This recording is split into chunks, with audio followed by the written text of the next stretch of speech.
Проблемите со браќата Дарко и Томислав, кои ги тероризираат соседите, но се опасни за самите себе, се добро познати на надлежните институции. Од болницата Бардоци, од каде што Томислав побегнал после 4 дена, не даваат одговор на прашањето зошто тој повторно не е спроведен на лекување. Според документите на кои се испишани одговорите од институциите до кои се обратиле станарите, очигледно е дека решенијата што ги предлагаат не се ефективни, а секој изминат ден е ризик и за станарите и за браќата. Општината Аеродром се оградила и одговорот оттаму е дека немаат никаква надлежност за случајот. Меѓуопштинскиот центар за социјална работа со години упатен во проблемите што ги имаат Томислав и Дарко.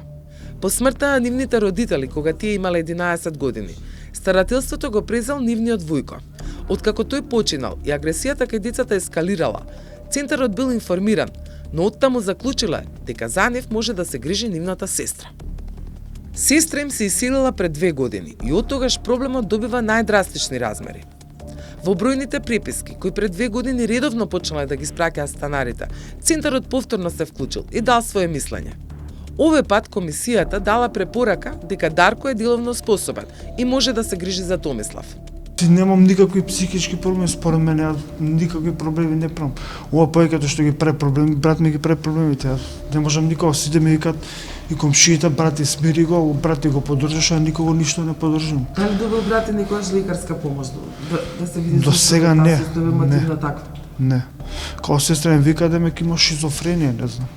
Дека од малечок има проблеми. Да, оно што кога сестра ми тука живееше, он знаеше да побудале скренува.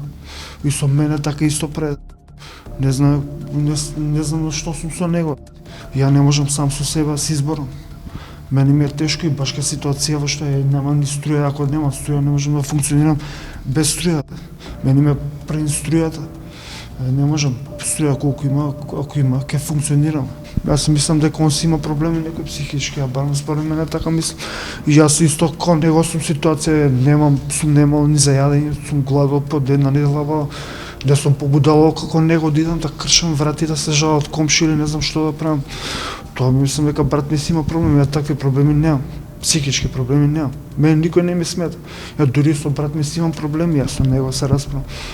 Он сите бели што ги направи, дури мене ме криве, во ништо не учествував, ништо не го натерав. Не е убаво тоа што го прави, као да го смирам, не знам, треба јас со него се тепам, јас со него се расправам.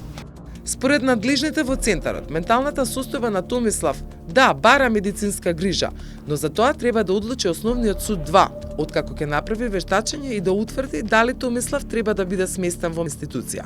По представката упатена до Народниот правобранител во март минатата година, повторно е вклучен алармот и Народниот правобранител вели центарот како единствен надлежен да продолжи судејствие и мерки до конечно решение на проблемот. Во низата одговори што ги добиле станарите кои реагирале до институциите, главно се префрла одговорноста од една институција на друга. Соседите сакале да им помогнат, донирале и храна и покукнина, но тие и тоа го уништиле, а оне малку мебел што го имале го фрлале од тераса и го палеле, сведочат соседите. Тука не знам кој дојде, некој си поп дојде, не знам што ни донесо, нешто храна, толку беше. Уште нисто ни донесо, облека ни донесо. И имаше струја, се функционираше. Барем да си има услови да се живее, не знам како да објаснам. Тоа е едино. Или па нешто работа се најде, да работиме нешто, пошто немаме. Ако не е така, барем со работа ние да си помогнеме. Кај работаме, што не можеме да преживеам со 3.500 денари месечно. Станарите тврдат дека секој ден е ризик, стравуваат дека зградата ќе биде запалена.